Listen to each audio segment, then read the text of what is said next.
Mr. Vice President. Good to see you. Thank you all. What a welcome. Hello, Athens. Yeah.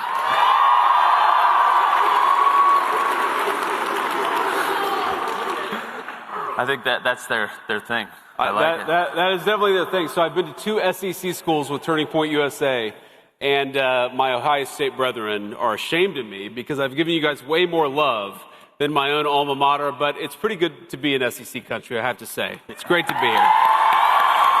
We can help fix that. We can work on that. So for those of you wondering why I don't have really flowing, long, blonde hair right now, so I'm going to address it right at the front. Mr. Vice President, I'm on stage here instead of our friend Erica Kirk. That's right. Because unfortunately, she has received some very serious threats in her direction, which is terrible. It's a terrible reflection on the state of reality and the state of the country. But it underscores a larger point that she has received a lot of attacks from surprising places, perhaps. Tell us what you think about that. Some of the people that have made, part-time jobs out of attacking Erica, and this is the net result. Sure. Well, first of all, I love Erica, and I know that she did get some threats. And, about 2 hours ago, as you know, Andrew, I was a little worried that we were going to have to cancel the event because Erica was not going to come, and she was very worried about it. And I talked to the Secret Service, and obviously these guys do a very good job. And I said, you know what? Let's let Erica do what she needs to do for herself and her family. I'm sure Andrew will fill in. And let's go and make this an amazing event with the Georgia Bulldogs in Athens, Georgia. So absolutely, we're going to do this thing.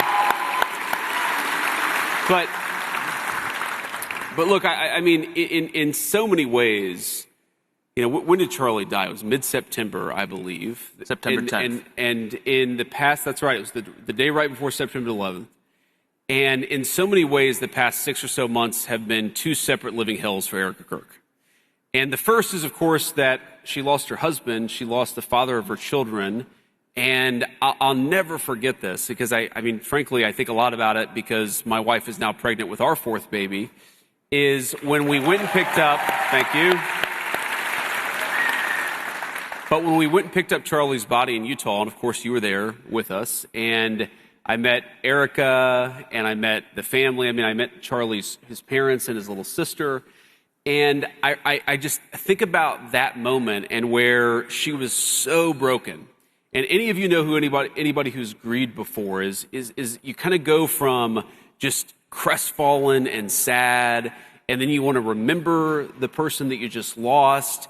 And there's just this constant flood of emotions, right? At one moment, you're laughing about something they said 2 years ago, and at another moment, you're sobbing because they're not there anymore. And I thought about that moment a lot because Erica told me, and that was the first time she'd ever told me this. And I guess I thought about it a lot in the context of our own, my wife's pregnancy. She said, I really wish that we had had more babies together. And that kind of hit me like, it's just it, he's gone. That was sort of one of the moments where I realized Charlie's not coming back here. And you have this mom who's really sad about the fact that her 2 little kids may never have memories. I mean, you think about as a father, I know most of you out there are too young to have kids, but one of the things that you think about as a father is, I want my kids to remember this moment, right? I want my 6-year-old to remember when I took him to the zoo, or my 6-year-old son was just baptized on Easter Sunday, and I want him to remember that moment with me, and thank you. But so Erica's struggling with this, and of course that's terrible, unspeakable. Most of us could not even put ourselves in her shoes, while at the same time, she's trying to make sure that Charlie's legacy doesn't die. And in that context, everybody is attacking her over everything, and they're lying about her, and it's one of the most disgraceful things that I've ever seen in public life. And I've seen a lot of crazy stuff in my life as a political leader, and I will tell you that the people who tell you, I was there with her, I was holding her hand, my wife was hugging her while we loaded Charlie's body onto Air Force 2 and said the Lord's Prayer, the people telling you that Erica wasn't grieving her husband are full of shit. And we need to be honest about that fact.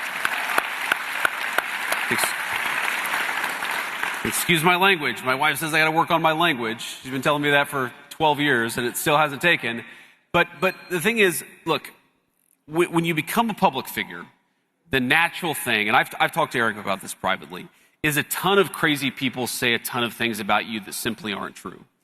But the thing that makes it so egregious with Erica is that she's a grieving person who's trying to carry on her husband's legacy. And look, we all do things that are wrong. If you want to, criticize Turning Point USA for not taking this position or having this political disagreement, or maybe it should do this or that, that's all above board.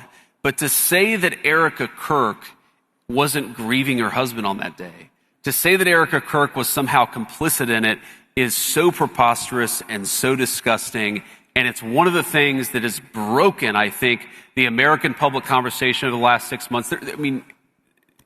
Andrew, we could talk about this for a long time. Charlie's absence, I felt it so many times in so many different ways. There have been so many times where I wanted to call Charlie and say, man, you've got to call this person, or man, you've got to put this event together so we can help this candidate, or just to bounce ideas off of as a friend. There have been so many ways in which I felt that void. But one of the ways in which I felt that void is that it's like the response to Charlie Kirk dying, the response to Charlie Kirk getting assassinated by a left-wing furry lover, is the response should have been, let's go after left-wing violence and terrorism. Let's defund the networks of left-wing violence and terrorism. That's what we've been doing in Washington, D.C., and that's what we've been fighting for every single day. Savannah Hernandez, of course, was assaulted in Minnesota a couple days ago. I talked to Kash Patel on the way down here, and I said, I assume that we're doing something here. And he said, yes, we've had multiple agents on the ground. We've already talked to Savannah. We're going to use the video to try to go after the people who assaulted her and then try to defund the networks that fund those radicals who are going around assaulting activists. That's what we should be doing.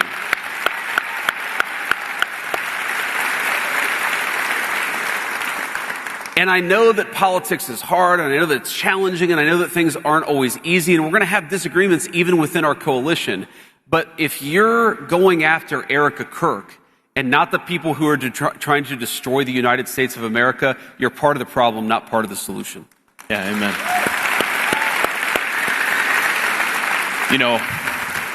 I think that's really well said, Mr. Vice President, and I always try and remember that Erica has to live with this constant reality that her kids are one parent away from being orphans.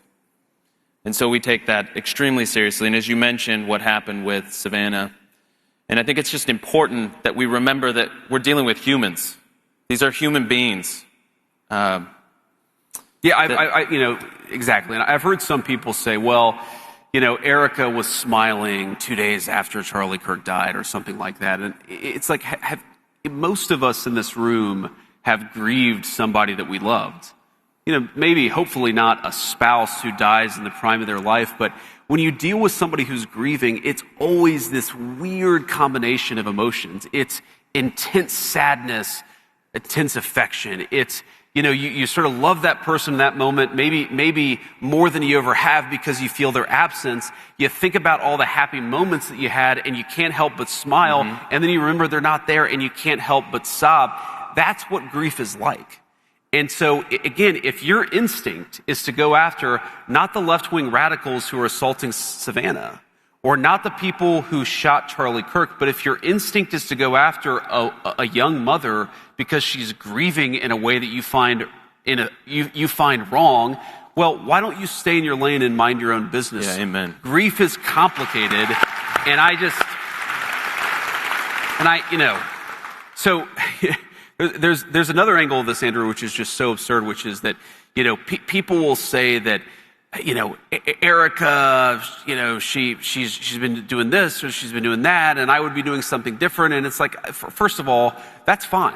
Like, if you want to criticize somebody because you have a disagreement, disagree with my politics, disagree with something that Erica or Andrew say on the Turning Point podcast, but this desire to go after her for the way she's grieving her husband, that's the most preposterous thing I've seen in a very long time, and I've seen a lot of crazy stuff in politics. Amen. Thank you for saying that, Mr. Vice President. So I think this segues very well into our next question here. You are a practicing Catholic. You're, despite your language, you're attempting to be a faithful Catholic. That's right. That's right. I think it was well placed, if I, Thank you. if I may appreciate say. it.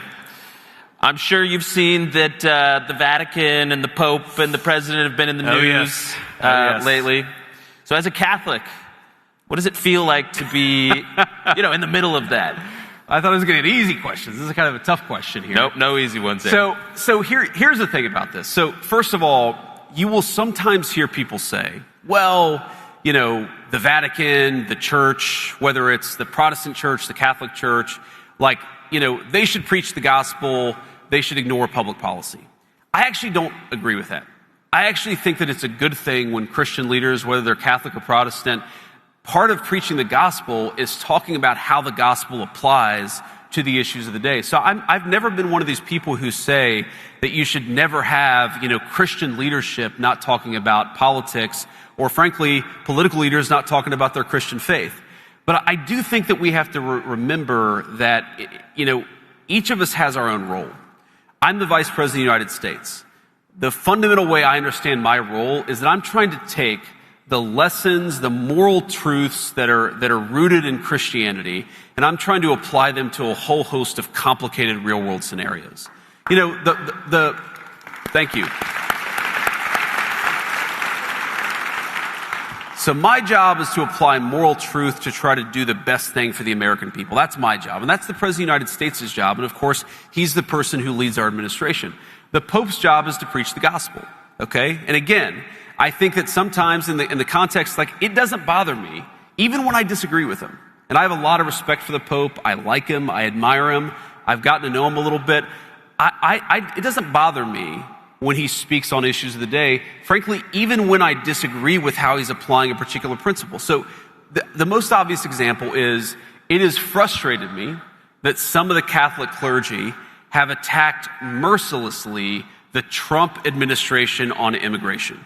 It is a constant idea that somehow everything that the Trump administration does when it comes to securing our borders is inhumane. And my constant response to that is, how is it humane to allow drug traffickers and sex traffickers to bring little kids across the southern border? Amen. How is that humane?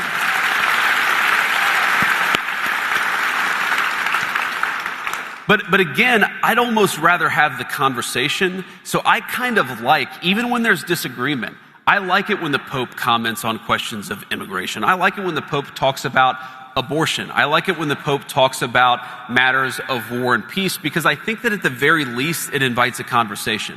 So I think some people, their reaction to this is to say, well, he shouldn't have said that. And look, there are certainly things that the Pope has said in the last few months that I disagree with. Let me just take one very concrete example related to this conflict in Iran. So the Pope said something where he said, and I'm going to try to remember the exact quote, but he said that God is never on the side of those who wield the sword. God is never on the side of those who wield the sword. I'm pretty sure that he said that exact statement. Now, on the one hand, again, I like that the Pope is an advocate for peace. I think that's certainly one of his roles. On the other hand, how can you say that God is never on the side of those who wield the sword? Was God on the side of the Americans who liberated France from the Nazis? Was God on the side of the Americans who liberated Holocaust camps and liberated those innocent people from, those who had survived the Holocaust? I certainly think the answer is yes, and I agree. Jesus Christ certainly does not support genocide. Whoever yelled that out from the dark, he certainly does not. I think that's pretty easy. I think that's a pretty easy principle. Okay, so here's a guy. Let me just say this. This is a guy. No. First of all, random dude who's shouting, can I finish my point and then I'll respond to what you just shouted? Is that okay? Okay, great. Yeah, can we give him 1 second to answer this? So let me just finish this question on the Pope, and then I want to respond to what this guy said. So, number one, when the Pope says that God is never on the side of those who wield the sword, there is more than a 1,000-year tradition of just war theory. Okay? Now, we can, of course, have disagreements about whether this or that conflict is just, but I think that it's important, in the same way that it's important for the Vice President of the United States to be careful when I talk about matters of public policy, I think it's very, very important for the Pope to be careful when he talks about matters of theology. And I think that one of these issues here is that there has been, again, hey, random dude screaming, I told you I'd respond to your point. I just want to respond to this question first. But I think one of the issues here is that if you're going to opine on matters of theology, you've got to be careful. You've got to make sure it's anchored in the truth. And that's one of the things that I try to do. And it's certainly something I would expect from the clergy, whether they're Catholic or Protestant. Now, to respond to this guy here, he said, I believe he said the administration supports a genocide in Gaza. And here's my response to that. When we came in, the humanitarian situation in Gaza was an absolute catastrophe. You know who's the person who got a peace agreement in Gaza? Donald J. Trump. So if you want to complain about what happened in Gaza,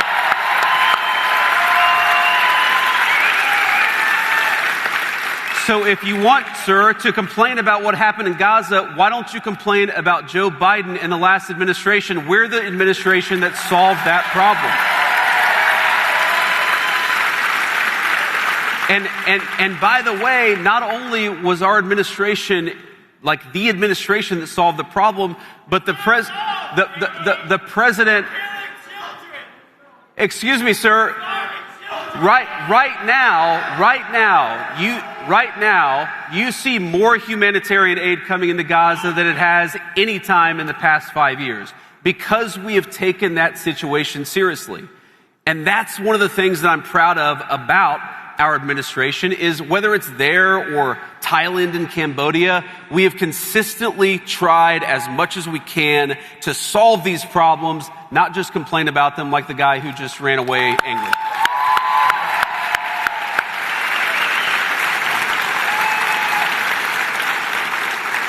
You know, JD, I'll never forget your speech at Charlie's memorial, and you talked about how your faith in the wake of Charlie's assassination has become so central to you. You talk about it more, and now you're even writing a book about it. Sure. Tell us about it. And what's it called? It's called the way. Well, it's called Communion, and you know, I think the subtitle is Finding My Way Back to Faith. Yes. And you know, here's why I wanted to write this book, Andrew, because you know, I think that like a lot of you, there was a point in my life. I mean, you're probably this is probably a much more Christian audience than maybe I was when I was a 22-year-old college student. I just got out of the Marine Corps, and I realized that I was sort of winning this game of life in one sense, and I was losing it in the way that mattered. And, you know, I was raised in a Christian household. I was raised in a very sort of Pentecostal family.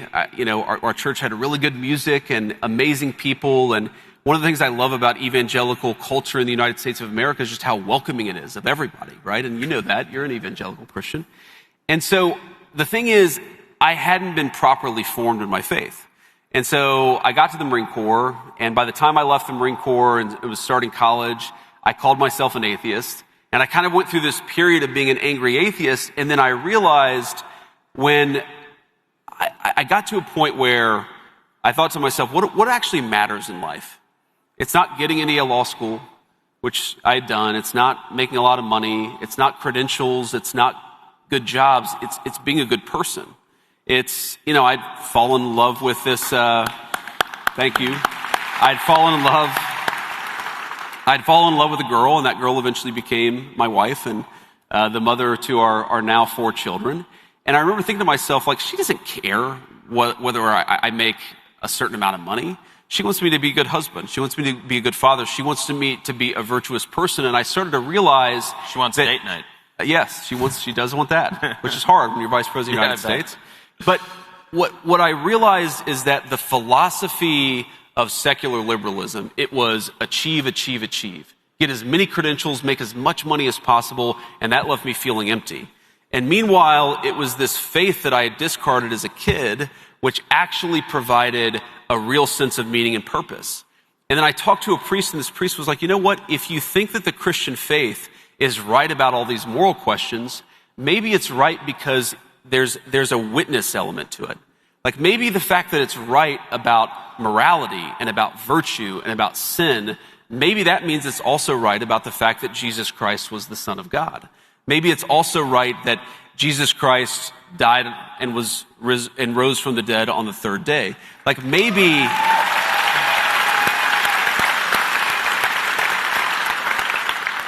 these things that appeal to you about the Christian faith come from the deeper truth of the Christian faith. And that kind of got me down a pathway of where eventually I was baptized and became a very devout Christian. And at this point, amen. Thank you. Amen. But, I thought, first of all, a lot of people have asked me about that journey. And I thought, what better way than to sit down and actually force myself to write it out? I actually started writing the book back in 2017, right after Usha had our first baby, my son Ewan, who's now 8 years old. And so I've been kind of writing it off and on since then. And, a little bit Charlie's death, a little bit just being in the public eye, but mostly just I've been at this thing for 10 years and I was like, it's finally time to get it out there. And so I put the finishing touches on it, submitted to the publisher a couple of months ago, and it's coming out in June. So buy the book, Communion. I love that. Not that wasn't also really riveting, but we're getting to the part of the interview that I'm really excited about. You are working on fraud. You're the fraud czar. Yes. How many bad guys? Yes, we can. How many bad guys are we going to get? I mean, that's the way there's a really nice framing of this question that I worked on. No.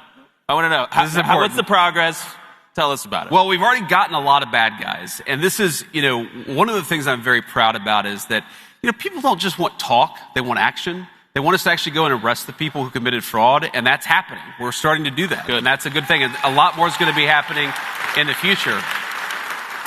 But actually, who's been amazing on this is Dr. Oz, Mehmet Oz, who runs the Center for Medicare and Medicaid Services, because so much of the fraud in our system is people who are defrauding Medicare and Medicaid. Let me just give you a couple of examples. So we have in South Florida, we have entire companies that sell medical devices. They sell prosthetic knees and they sell prosthetic hips. And you know that they've received hundreds of millions, some of them billions of dollars in government funds, and they've never shipped a single product. They're just set up by fraudsters. And there are so many of them, and many of them haven't. There are like over 100 of these companies that haven't shipped a single product. Okay, I'll give you another example of fraud. So this ridiculous situation with Somali fraudsters in Minneapolis, in the Minneapolis area. So you have a program that exists to help autistic children get the resources they need, to help their parents, find them a ride to school, or if they need after-school support, to make sure their parents have what they need. And that program has been defrauded by Somali fraudsters who will go in, who will say that we have 3 kids, every single one of them is autistic, there's no verification from the state of Minnesota, so that family will receive tens of thousands of dollars from the taxpayer, and then the autistic children in Minneapolis who actually do need those services, the money's not there anymore because it's been taken away by fraudsters. We've completely stopped the funding to that program, and we basically told the state of Minnesota, you don't get any more of our money unless you verify that you're taking fraud seriously. So we just turned it off. But what Dr. Oz, working with some of the people in our Department of Justice, found is that in Southern California, you had all these people who were engaged in massive fraud against the Medicare system. You had just tons and tons of people getting rich off fraud. And so we had our weekly fraud check-in call 2 weeks ago, and Dr. Oz called in, but he's like, hey, I got to go because I'm about to hop on the bus and we're going to go arrest a bunch of fraudsters in Los Angeles. And I was like, that's exactly what I want you to do. By all means, get off the phone. So we're doing a lot of that stuff. And I think one of the biggest things, and the most important things we're doing on this, Andrew, is that there was sort of in the Biden administration, probably intentionally, but regardless, this attitude of if you were committing fraud of under $1 million, you were committing fraud of under $1.5 million, we're just going to look the other way. And the approach that we've taken in the last couple of months is no amount of fraud is too big or too small. If you're defrauding the taxpayer, you ought to go to prison, and anybody who's helping you ought to go to prison too. That's great. I mean, I think this is one of the absolute slam dunk issues. How many of you guys out in this audience care about American taxpayers getting ripped off? Right? This is like a 90-10, 99-1 issue. The guy who was shouting at us earlier, He's he doesn't the one. care at all about people getting ripped off by fraud.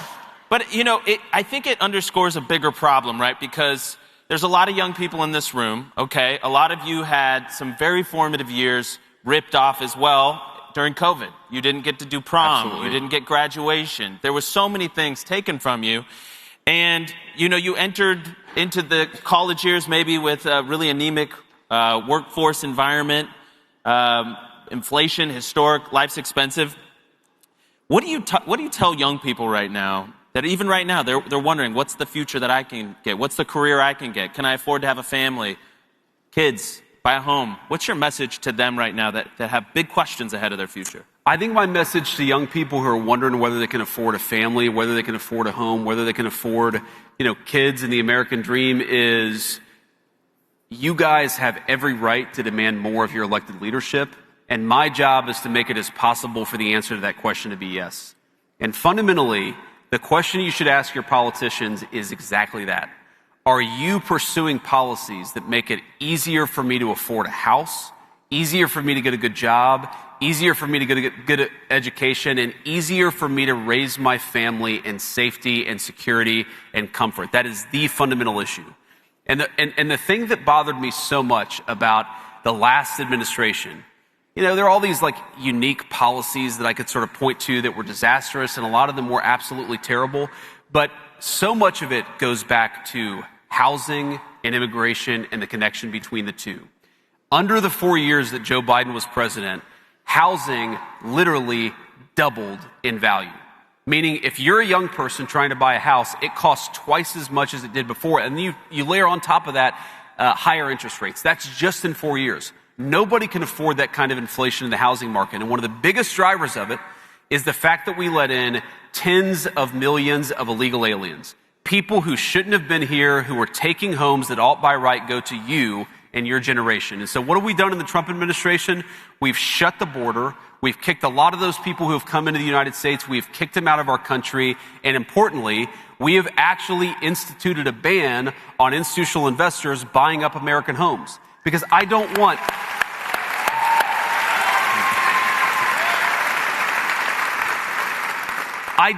private equity firms, many of them backed by foreign money, to buy American homes. I want you guys to be able to buy American homes. And I will say, and I say this not to brag because I think you guys should be impatient. When a politician comes to you and tells you, I've done all these things, you should be asking, good, now go and do more. That's how I think of my job. I don't wake up and say, oh, we did something really good last week. I think to myself, we did something good last week, now let's go do more of it, or let's go do something different. Because maybe the statistic that I'm proudest of in the entire Trump administration is that over the last 8 months, rents and home prices have come down. Not stayed the same, they have come down. And what I think of as our ultimate ambition is that after another few years of this administration, of stopping private equity barons from buying up homes, from kicking out more illegal immigrants, from securing the border, what we're going to see is housing that is much more affordable, and then we're going to keep on building on it year after year after year, because the American dream should not be sold to the highest foreign bidder. It belongs to you. Yeah. That's so well said, and a lot of the people in this audience will know that this is one of the issues near and dear to Charlie's heart as well, to make sure that you guys could afford the American dream, that we thought about you first as a country, and so thank you for saying it so well. Naturally, we have to ask about what's going on in Iran. Sure. But I just want everybody, I want to give the Vice President his due here, because you have been to Europe in the last week, then you flew back to the United States, only to fly back across the globe to negotiate in Pakistan, to come back, and somehow we called him, we're like, are you really going to come to Georgia? And he's like, I'll be there. So I want to give him a big round of applause. Thank you.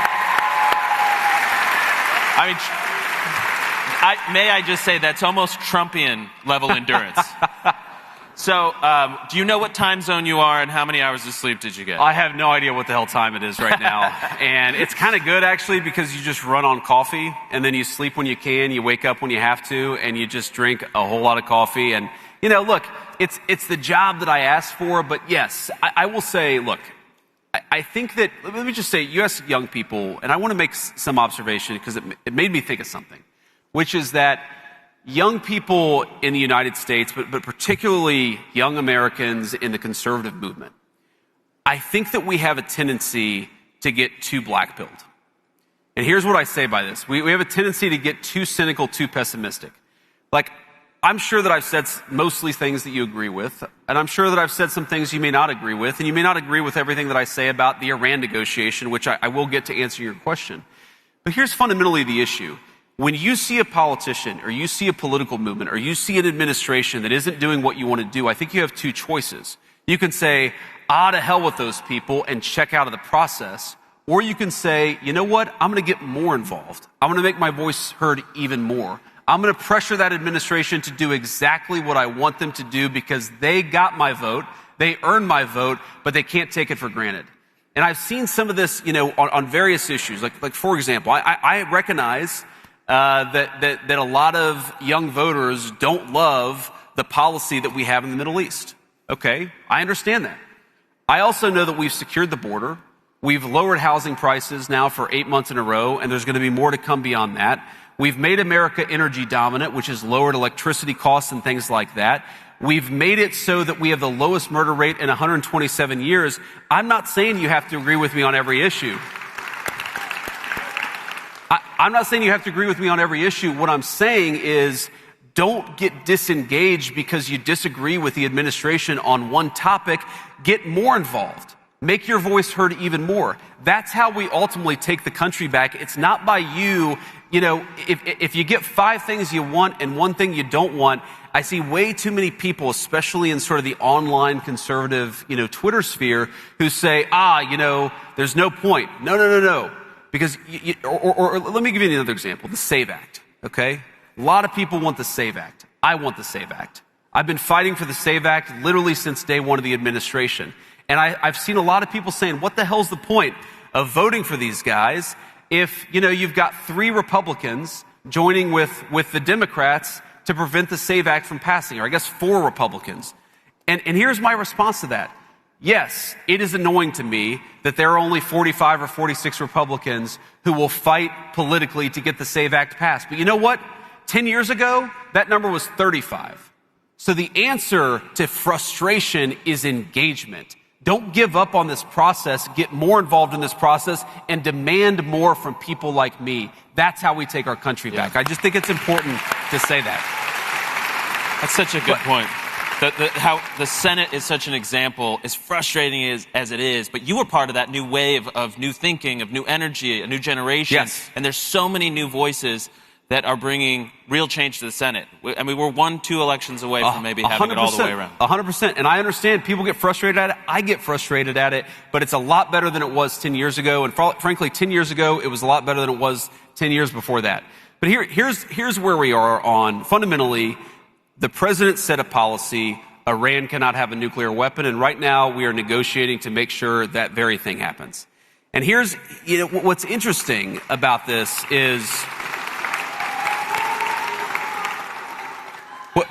What's interesting about this is that we have this ceasefire that's in place. I think it's 6 or 7 days old. Right now, this ceasefire is holding. And what you're seeing is what the president wants to make, he doesn't want to make like a small deal. He wants to make the grand bargain. And what he's basically offering to Iran is very simple. And frankly, it's something that no president has had the ability to offer.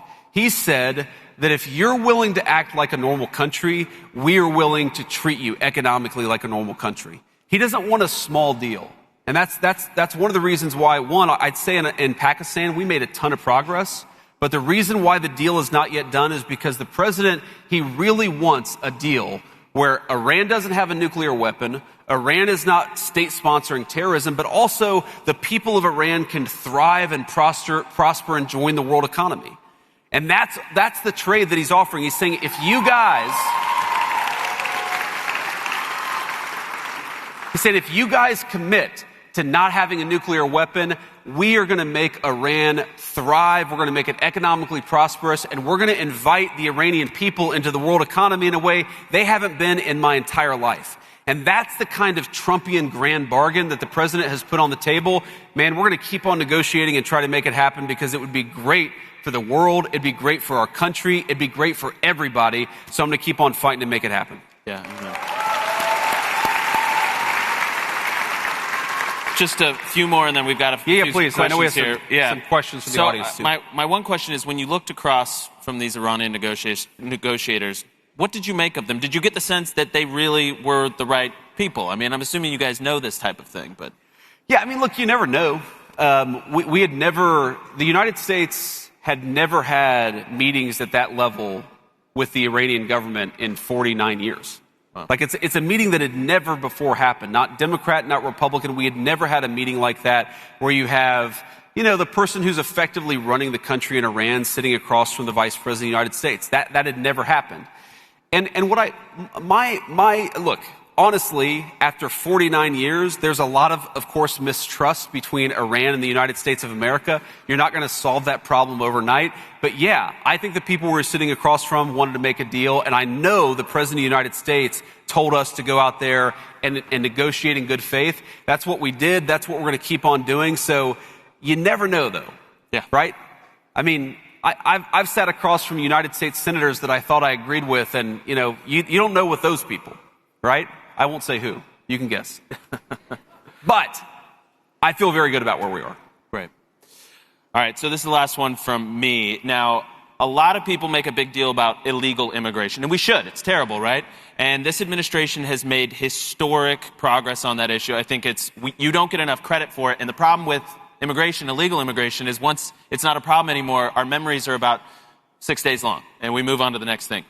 But what about legal immigration? Sure. And reforming it, correcting it, addressing abuses? Because I look around here and I see a bunch of American students that want jobs, that want homes, that want a space in this country, and I think reforming legal is so critical. Maybe talk about some of the reforms that this administration has done specifically on the legal front. So this is exactly right. And this is 100%, I think one of the first pieces of legislation I sponsored in the United States Senate was effectively to get rid of the H-1B visa, because I cared so much about this when I was in the Senate. And yes, it is the case that Congress has not exactly come along. There, again, to my point about the United States Senate, there are far more people who are sponsoring that legislation today than there were 10 years ago, but it's not nearly enough to get it through. But just through administrative action, I don't think people realize this, the number of new H-1B visas is down about 90% in the United States of America. Like, that's something that we accomplished purely through administrative action. And again, it's something I cared a lot about. It's something the president cared a lot about. So, there are other things too. There are ways in which, our visa system is taken completely advantage of. One of the biggest loopholes in American immigration, legal immigration policy, and I'll never forget my debate against Tim Walz, where the moderator tried to fact check me because I said this person is an illegal immigrant. It's like, no, actually, they came in as an asylum claimant. And it's like, if you came in on a fraudulent asylum claim, you are an illegal immigrant, whatever the hell somebody from CBS says that you are. And the asylum process was, there were literally millions of people coming into the United States every single year on false asylum claims. We have those claims down something like north of 95%. So there are all of these things that you can do, purely through administrative action. But for us to really make this stick, look, as much as I don't want this to happen, eventually, hopefully 20 years from now, you're going to have a Democratic president who tries to undo everything that we've done on immigration. That's why we need Congress to codify this stuff. But right now, I'm very proud of what we've done in the Trump administration. Massive reductions in fraudulent visas, massive reductions in fraudulent number of asylum claims, massive reduction in H-1B visas granted. We're making a lot of progress. As I said to you, we want to make more. We're certainly going to make more over the remaining 3 years. But what that means, fundamentally, is you guys deserve to have good jobs. And I don't want, when you graduate from this amazing university, and it hurts me to say that as an Ohio State fan, but this is an amazing university. When you graduate, I think the guy who was screaming earlier, he's clearly a Michigan guy. Just put it on the table. Oh no, we have another Michigan guy over here. But they did win the Natty. So yes, that's right. But when you guys graduate from this university, I don't want you competing against a low-wage foreigner for your first job. I want a company to have to pay you a fair wage for a fair day's work. It's like common sense. But to do that, you really have to do reform of the H-1B and other, it's not just the H-1B, a number of the other visa systems. We made a lot of progress, but man, I would love a Congress. And you guys advocated. Ask yourself, I mean, you have a Senate primary going on right now. This is what I say about getting more involved. Every single one of you should ask those Senate candidates, what do you think about the H-1B visa? Would you co-sponsor the vice president, former senator's legislation to eliminate that program because it's basically just something that big tech companies take advantage of? These are the things that you guys have to do because I can't keep these politicians honest by myself. I need your help. It's a very big job. Great stuff. So, thank you, Mr. Vice President. We have some questions. I believe we're ready for some questions for Yeah, let's do some questions from the audience. Oh, right here. Okay, there we are. Hello. Hi, my name is Hope. I have a serious question and then a fun question. Okay. So your serious question is, when you were growing up, who was your voice/influencer that helped you see your conservative views? And then for now, who can we look at as an influencer or like a voice?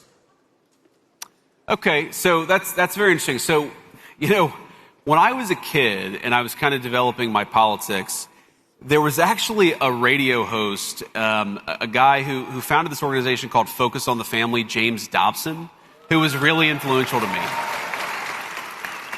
And he was just, he was a good Christian guy. He talked about the family. He talked about things I cared a lot about. And I came from a broken home. So when he talked about the ways in which a broken home had a negative effect on kids, it made sense to me because I was seeing it in my own life, and then here was a guy who was actually talking about it. And what I liked about him is that he didn't talk about it in this judgmental way, right? He wasn't attacking a kid like me who didn't have everything handed to him. He was just explaining in a very real world, with a fundamentally Christian underpinning, here's what happens when things are broken. And when you ask who are some of the conservative influencers or the political influencers today, there are a few people that I look to who I think have very, very smart and wise spiritual wisdom. I mean, I think Andrew and Blake and the podcast that they have at TPUSA is amazing. I listen to it all the time. I think it's great. I think if you want a good laugh, I love Theo Vaughn. Like, he's one of my favorite.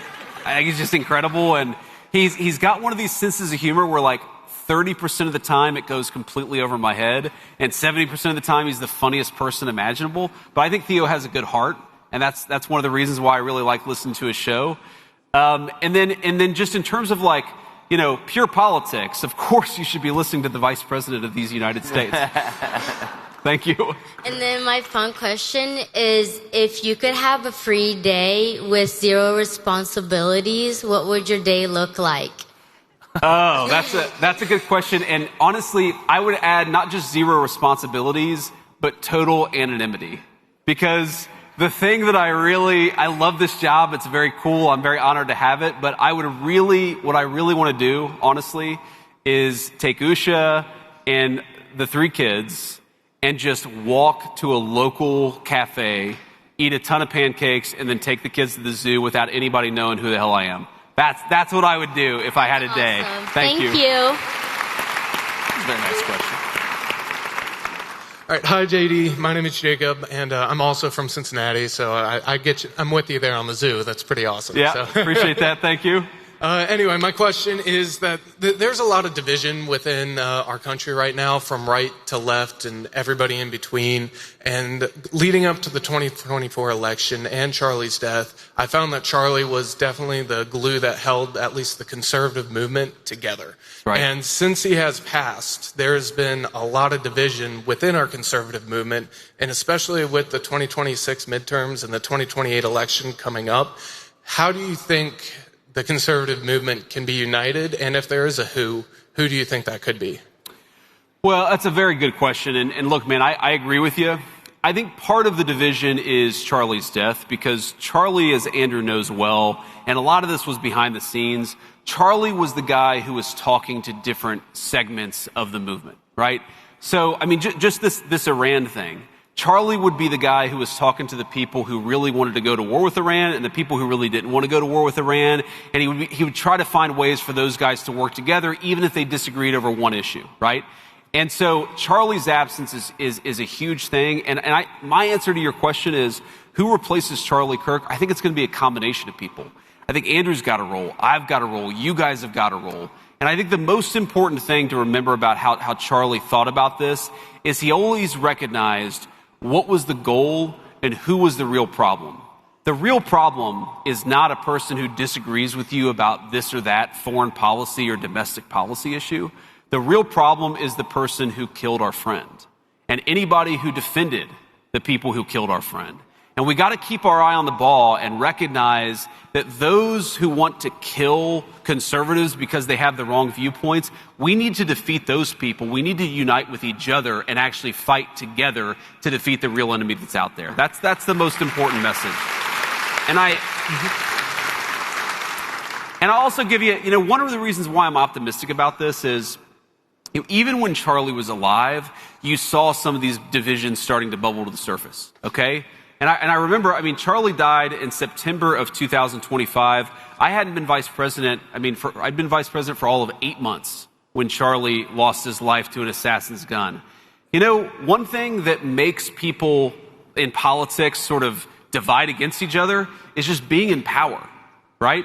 When you have control of the House, the Senate, the White House, and there's not an election around the horizon, it's very easy to forget what your goal is.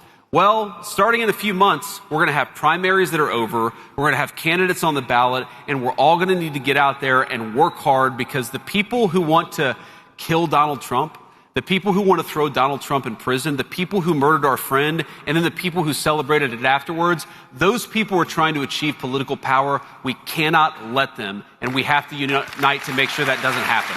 Amen. Thank you, JD.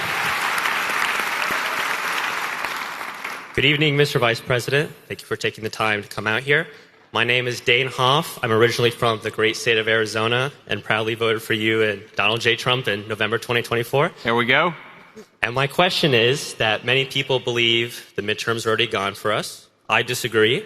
So what is the game plan to win the midterms, and what's the strategy to maintain the coalitions Trump won in 24? So number one is, I totally agree with you. The idea the midterms are gone is preposterous. And if you go back to 2018 and you look at the polling picture in 2018, that was Trump's first term. And what it showed is that Republicans were getting crushed in the generic ballot by 10, 11, 12 points. The worst polls right now, the worst polls, not all of them, the worst polls have us down by 5 or 6 points, okay? And what happened in 2018 is that as we got closer to the election, and again, the right kind of unified in the face of an election campaign, what happened is those margins narrowed, and the Republican Party did much better than expected in 2018. It wasn't a great election by any means, but the idea that this is done now, it's ridiculous, and frankly, it's cynical, pessimistic garbage pushed by people who want us to completely give up. Don't give up. We got to keep on fighting. That's the fundamental and most important thing, is the people telling you to give up on the midterms are the people who want us to lose the midterms. Don't listen to them. But what's the game plan? You asked what the game plan is. So I'll give you a little good news and a little bad news on that, because the bad news and the good news about the modern Congress is, whether you agree with this or not, the districts are so gerrymandered, there aren't that many battleground congressional districts left. Like if you go back to 2014, where I think Republicans won like 80 seats in the House, that's not going to happen. Elections like that don't happen anymore.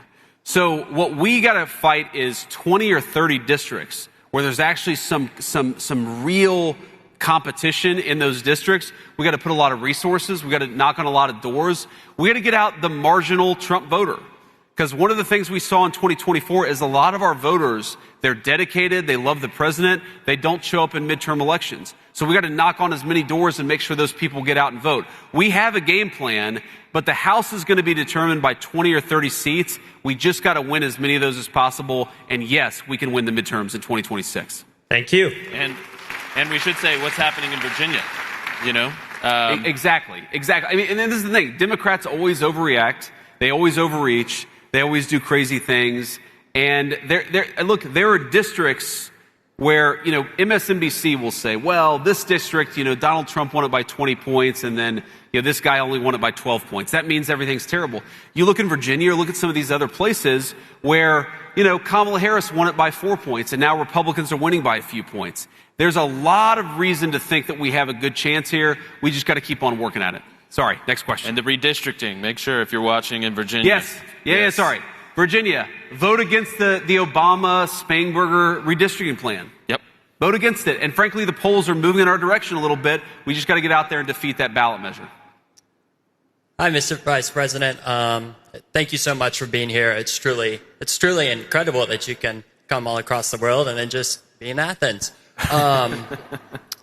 So my question, not to sound pessimistic, but my question revolves around Congress. Sure. And, many Americans feel discouraged, even somewhat dissatisfied. The executive sets out a plan. You want to do something, but Congress sometimes is just unable to deliver. And with, the inability to keep the government open during shutdowns and all of that stuff, what are your thoughts? I know leaders such as Governor DeSantis have called on term limits for Congress members, balanced budget amendments, and banning stock trading. What do you think are just some practical measures that we can take to ensure Congress is delivering results to the American people?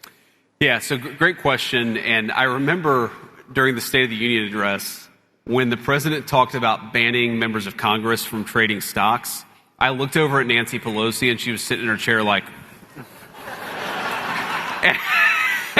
and if you watch the State of the Union, I start laughing hysterically. It's because I looked over and saw the look on Nancy Pelosi's face. I think people don't have any idea how bad the corruption is in Washington, D.C. So yeah, I love the idea of term limits for Congress. You know what I love more? I love the idea of term limits for bureaucrats. Nobody in Washington, D.C. should be able to sit in a chair for 30 years, do your public service, and go back home and do something productive.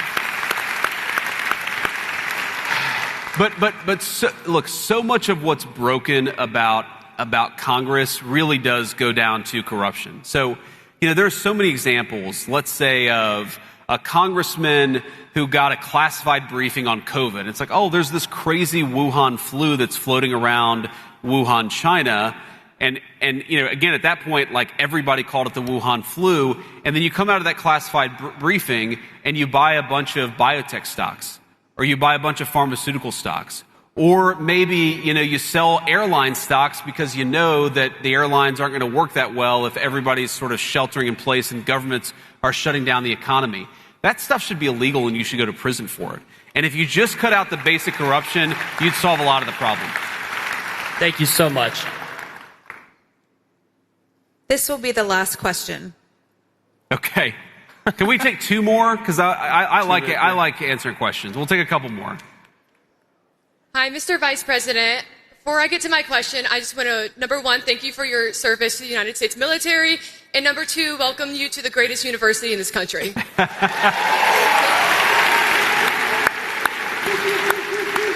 Thank you. My question is, as somebody whose parents adopted 3 children from the foster care system and coming from a broken household yourself, we have seen different sides of a somewhat similar narrative. How would you respond to somebody who says that the only way to succeed in this country is to come from a generationally wealthy family? That's a good question. Wow, I didn't expect that one. Well, first of all, it's just not true. And I think that one of the things that, a very powerful thing that somebody told me is that, disadvantage and unfairness, it is true. Not everybody started at the exact same place. Some people were dealt a much worse hand than others. But what somebody, again, this person gave me a very good piece of advice and said, no matter what hand you were dealt, you have the responsibility to play it as well as you can. And I think that for me at least, there was something empowering for me about recognizing that, yeah, my life wasn't as easy as most other kids. Like I wasn't born with money. I wasn't born with parents who had connections, but I still had a responsibility to God. I had a responsibility to myself to play that hand as well as I possibly could. And that was very empowering to me. So I think first the message is, look at the stories. Look at Clarence Thomas. Look at all the people in the United States who have come from very humble beginnings and achieved great things. You can believe, as I do, that we have to do a lot better job by the young people of this country, while at the same time knowing that you are the master of your own destiny. Never give up on yourself and never believe that you're a victim of circumstances, because when you believe that, you will be a victim of circumstances. Thank you so much, and go Dogs. She's trolling you with that. I know. Hi, Mr. Vice President. Hello. My name is Esther. This is so cool. So I know, like, the whole H-1B thing you talked about, but I am also a daughter of a legal immigrant who came here on an H-1B visa. Sure. So my mom and my dad, we've been here for over 10 years. I was born here, well, more than over 10 years. I'm 20 years old. Sorry, I'm a little nervous. That's okay. Take your time. But, like, for people who have been here on H-1B visas, it's been really hard, like, getting the green card based on everything with quotas and everything. Like, my family, we're from India. The quotas are so bad, and they're still open, and they're taking the money. How do we fix the immigration system for people who have been waiting for the green cards for so long? And they're not getting it in time, because a lot of people don't know it, during the Biden administration, to get a green card, it would have taken my family 150 years to get a green card. Sure. So how is the Trump administration, like, trying to fix that for people who have been here, are paying taxes and doing a lot of stuff that citizens do, but they can't do a lot of things that citizens do? Like, we're also looking for the American dream. Like, my parents, they send me to private Catholic school, even though sometimes we used to live paycheck to paycheck. So how is the Trump administration going to fix that for, like, people like that? Sure. So let me just offer a couple observations there. So one, I appreciate the question. And two, what I would say is, you heard me talk about H-1B fraud, because I think there is a lot of fraud in the H-1B system. And I think you can believe on the one hand that there's a lot of fraud in the H-1B system, while also believing that there are people who have come to the United States in the past who have enriched this country. And look, I'm married to the daughter of immigrants from India, and I love my in-laws, and they're great people, and they've been great contributors to the United States of America. But I also think that when you become an American citizen, whether your family has 9 generations of lineage in the United States, or whether your family has 0 generations of lineage in the United States, one of the responsibilities that we must expect of citizens, and I, of course, it's always hard to talk in specifics about your situation because I don't know about it, but one of the obligations of citizens is that you have to think about the best interest of the country, and not the country you came from beforehand, and not of any sort of any group that you came from. You've got to think of yourself as an American. The system only works if everybody thinks of themselves as an American. I remember having this conversation with my father-in-law, who's an amazing guy, and it was actually during a Senate event that I had done, where I had somebody who came up to me, and I'm sure a great person, like a wonderful person. It was a Ukrainian American in Cleveland, Ohio. I was campaigning for the Senate. There are a lot of Ukrainian Americans in Cleveland, Ohio. And this person got really agitated at me because I was saying we should stop funding the Ukraine war, okay? And I still believe that, obviously, and it's one of the things I'm proudest that we've done as administration, is we've told Europe that if you want to buy weapons, you can, but the United States is not buying weapons and sending them to Ukraine anymore. We're just out of that business. It's a very good thing. But these Ukrainian American, again, a kind person, they probably didn't vote for me after this conversation, but he was kind of sticking his finger in my face saying, you need to support my country. You need to support my country. And I said, sir, with all due respect, if you're an American, your country is the United States of America, not a place that you immigrated from, whenever that was. And it occurred to me, and I know this is the last question, I'll try to be quick here, but it occurred to me that my father-in-law, who came from India, who moved to the United States, who got an education and became an American citizen, that never once in my life has he ever said, you have to do this or you should do this because it's in the best interest of the country that I came from. And I think that attitude, to the extent that attitude dominates among the new generation of Americans, that makes Americans feel welcoming towards people, because everybody, again, whether your family's been here for 300 years or 1 second, to be an American means to look out for Americans first, and that's the perspective we have to take to our immigration policy. Thank you. Thank you. Okay, yeah. We'll do one more. Sorry, real quick. I love this, but I gotta go. Thank you so much, Mr. Vice President, and coming to UGA and allowing us to express our freedom of speech. So thank you so much. The First Lady said Epstein was not acting alone and had to be held accountable. She said and called for a congressional hearing, but President Trump multiple times called the files a hoax. The acting attorney general said Epstein shouldn't be a part of anything at the DOJ. If there are compromised government officials in those files, how can the public trust that this administration will hold anyone accountable when its own Justice Department is actively blocking the investigation? Given that, can you clearly articulate your stance on whether federal entities should have a formal investigation? Thank you. Yeah. So first of all, you said the Associate Attorney General or something. I haven't seen that quote, but here's my view on the Epstein matter. Number one, the guy was clearly a scumbag, okay? Number two, he clearly had extraordinary connections, both with intelligence services, both inside the United States and outside the United States, and also with a lot of very wealthy and powerful people, okay? Number three, I have been a firm advocate and will continue to be a firm advocate of where we have something, and you know, like, I'm probably more obsessed with this than most officials, okay? Probably more obsessed with this than most people even in this room, is when you see somebody who says something in an email that suggests, you know, there's one email I read, and it's been a little while ago, but it was talking about, you know, one person sent an email to Jeffrey Epstein saying, oh, there were some really nice, like, pizzas and grape sodas or something like that. And I remember it sounded like the Pizzagate conspiracy theory, but here it was in like an email from a guy. And my reaction to that was, we should absolutely investigate that person, okay?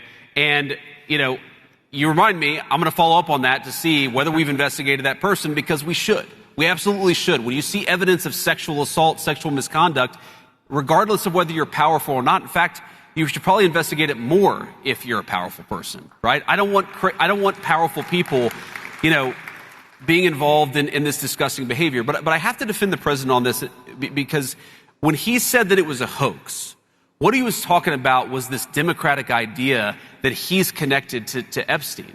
If you look at those emails, it's like, you know, they were in the same, you know, everybody in Palm Beach knew everybody, okay? Like, the president has said he knew Jeffrey Epstein and he was a scumbag. But what you see in those emails is that Jeffrey Epstein hated Donald Trump. And Donald Trump hated Jeffrey Epstein. In fact, one of the emails is about Donald Trump narking on Jeffrey Epstein to the local sheriff, saying, this guy's a scumbag. You should go and pick him up. So when Donald Trump says, when the president says this is a hoax, he's not saying it's a hoax that Epstein was the scumbag. He's not saying that it's a hoax that Epstein was connected to powerful people. He's saying this democratic idea that somehow he was Epstein's best friend, that is a hoax. And if you look at the emails, it's obvious that Jeffrey Epstein hated Donald J. Trump. And by the way, one of the best signs for whether you're a good person or not, for whether you're a decent human being, is if the worst people in the world hate your guts. The fact that Jeffrey Epstein hates Donald J. Trump is a pretty good thing for Donald J. Trump. Yeah, well, and I will say, by the way, just so you know, the DOJ, just before we got on stage, I guess I saw the news, has unredacted fully the 6 million documents, made it available to your congressmen and women. So put pressure on them to go give you a report of what they find. Mr. Awesome. Vice President, thank you so much. Man. Thank you, guys. Appreciate you. That was awesome. Thank you.